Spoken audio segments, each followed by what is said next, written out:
আপনার মতো শাশুড়িদের জন্য, আপনার মতো শাশুড়িদের জন্য হাজার হাজার ছেলের সংসারটা নষ্ট হয়, ধূলিসাৎ হয়ে যায়, শুধুমাত্র আপনার মতো এরকম দজ্জাল শাশুড়িদের জন্য।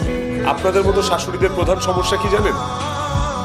আপনারা আপনাদের ঘর যেভাবে চালান, আপনারা চিন্তা করেন আপনাদের মেয়ের সংসার ওইভাবেই চলবে। যখন দেখেন যে আপনার মন মতো আপনার মেয়ের সংসার চলে না, তখনই আপনি মেয়ের সংসারে যে ঝামেলাটা তৈরি করেন। এত লেকচার দিতেছো কেন? হ্যাঁ, তুমি কি কানে শুনো না? তোমার আমি বারবার বলতেছি বাইরে যেতে, বাইরে না কেন? যাব, আমি যাব, আরেকটা ইউএস এর জামাই আসবে। How dare you! মানে আপনার মেয়ের বিয়ের 1 মাসের মাথায় আপনি মেয়েকে ইউএসএ বিয়ে দেওয়ার স্বপ্ন দেখেন? হ্যাঁ, আমরা তো সবসময় শুনে আসছি যে একটা মেয়ে বিয়ের পর লাল শাড়ি পরে ঢুকবে, একেবারে সাদা শাড়ি পরে বের হবে। এটাই তো একটা মেয়ের জন্য শিক্ষা হওয়া উচিত, তাই না? তোমার কাছ থেকে আমার তো শিক্ষা নেওয়া লাগবে না।